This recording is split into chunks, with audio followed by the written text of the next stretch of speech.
చనిపోయాడు హాస్పిటల్లో. మా మమ్మీ చిన్నప్పుడు మా డాడీ చనిపోయినప్పటి నుంచే మమ్మల్ని పోషిస్తుంది, అన్న పెడుతూ అంతా చేస్తుంది. మమ్మల్ని ఇంతవరకు చదివించింది మా మమ్మీ. లాస్ట్ 3 months నుంచి మా మమ్మీకి అది ఒక డిజీజ్ వచ్చింది. అది నీళ్ళల్లో 15 years నుంచి మా డాడీ చనిపోయినప్పటి నుంచి చేస్తుంది నీళ్ళల్లో. అప్పటి నుంచి మా మమ్మీకి నీళ్ళలో చేసి బాడీలో నీళ్ళు ఎక్కిపోయి లివర్లో నీళ్ళు వచ్చేసినాయి. అంటే దానివల్ల బెడ్ మీద ఉంది. బెడ్ మీద ఉంది. అంటే ఉస్మానియాలో ట్రీట్మెంట్ చేపిస్తున్నాను మా మమ్మీకి. కానీ టాబ్లెట్స్కి చాలా ఎక్కువ రేట్ ఉన్నాయి. కానీ మా మమ్మీకి మా వల్ల మాకు అన్నం పెట్టాలని మా మమ్మీ టాబ్లెట్స్ వేసుకోలేదు. అందుకని 2-3 సార్లు పడిపోయింది. అప్పుడు నేను చెప్పిన, వద్దు మాకు అన్నం ఏమొద్దు, నువ్వు ముందు టాబ్లెట్స్ చూసుకో.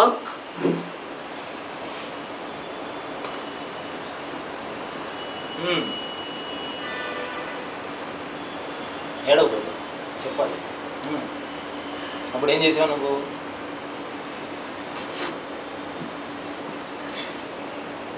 పక్కకు మా నైబర్ అంకుల్ అని ఉండే, అయితే అంకుల్ పేరు ఉపేందర్.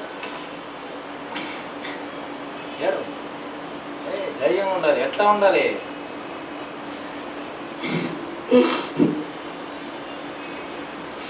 అంకుల్కి ఈ అభయ ఫౌండేషన్ నుంచి అభయ ఫౌండేషన్ వాళ్ళు తెలుసు కాబట్టి మా వాళ్ళు ఉంటారు, కాకాలు అందరు ఉన్నారు కానీ పట్టించుకుంటారు మమ్మల్ని. కానీ మా పక్కకుండా అంకుల్ మమ్మల్ని పట్టించుకొని ఇంతవరకు తెచ్చి మా తమ్ముళ్ళకి ఒక ఫీజర్ ఇచ్చారు. ఏం చేస్తున్నారు మీ తమ్ముళ్ళు? ఎక్కడున్నారా ఇప్పుడు?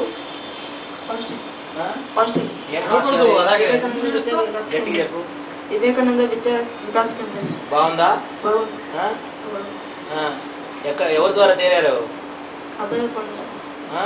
నువ్వు బాగుందా? హాస్టల్ మంచి భోజనం పెడుతున్నారా?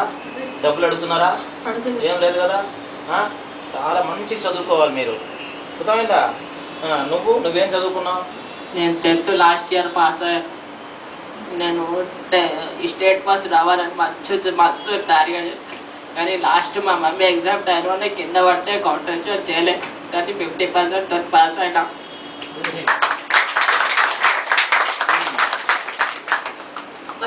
తర్వాత ఇదే మన వీక్నెస్ ఏంటి బాడీలో?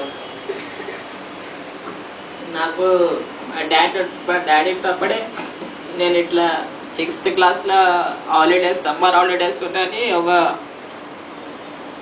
షాప్లో రైస్ డిపోలో ఒక పనికి వెళ్ళి పెట్టారు. సమ్మర్ హాలిడేస్లో ఎందుకు ఉంటారని ఇట్లా. 6th క్లాస్లో Ramesh is saying he is gone for part-time job in rice bag shop godown. అక్కడ ఏమైంది? అప్పుడు డైలీ పని చేస్తున్నానా. ఇట్లా ఆఫ్టర్నూన్ ఇంకా గిరాక్ లేదని రెస్ట్ తీసుకున్నామని రైస్ బ్యాగ్కి ఇట్లా రెస్ట్ తీసుకున్నా. అది నా బ్యాడ్ లక్కి అది రైస్ బ్యాగ్స్ అని నా తల పైన పడి నరాలని అతుకపోయి వీక్నెస్ వచ్చేసింది రైట్ సైడ్. మొత్తం రైట్ సైడ్ అంతా is been affected with paralysis. He will not be able to walk properly. He will not be able to lift hand, lift leg. And now this is the situation.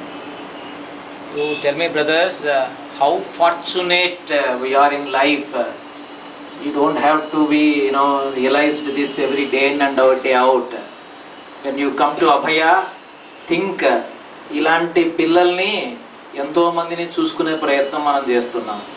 వీళ్ళ మీద నయా పైసా ఖర్చు పెట్టలే. ఇప్పుడు హ్యాపీగా వివేకానంద వికాస కేంద్రాన్ని మన గురించి తెలిసిన ఒక సంస్థ అక్కడ వాళ్ళకి ఆపర్చునిటీ ఇచ్చేసింది. ఈ అబ్బాయికి ఇప్పుడు మొబైల్ రిపేర్ టెక్నాలజీ నేర్పిస్తున్నాం 3 నెలలు. అదేమైంది? అది ఇంకా చూస్తున్నా. ఐడియా ఏమైంది? దొరకలేదు సార్. దొరకలేదు సార్. ఇప్పుడు ఏం చేద్దామని? మరి బియ్యం ఇచ్చారా వాళ్ళు? ఇచ్చారు సార్. వీళ్ళకి నెల ఒక 20 కిలోల రైసు, 10 కిలోల రైసు, 2 కిలోల కందిపప్పు, ఆయిల్, కావాల్సిన ప్రావిజన్స్ వాళ్ళకి నెల ఇచ్చే ఏర్పాటు చేసాం. వస్తుంది కదా.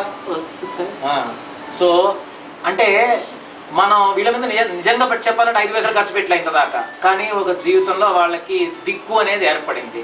కానీ మీ మీద ఇన్ని డబ్బులు ఖర్చు పెట్టి ఒక్కొక్కరికి 10,000 నుంచి ₹1,00,000 దాకా ఖర్చు పెట్టి మీరు దిక్కు లేకుండా రోడ్ల మీద తిరిగితే రేపొద్దున how unfortunate it is for the foundation to tell that you are not useful for the society, not being beneficial for the community, not able to connect back to the Abhaya foundation. అంటే వీళ్ళకి మీకు difference ఏమిటి చెప్పండి, ఆలోచించండి.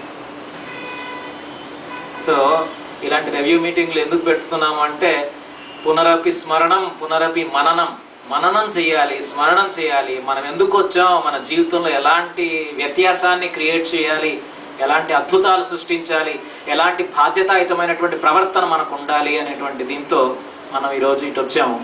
So దయ ఉంచి ఇది అర్థం చేసుకోండి. So boss, we are all there with you. బాగా చదువుకోవాలి, హాస్టల్లో ఊరికే ఆడు ఇటు తిరుగుకుంటుంది, క్లాస్లో ఫస్ట్ రావాలి. Okay, all the best, God bless you.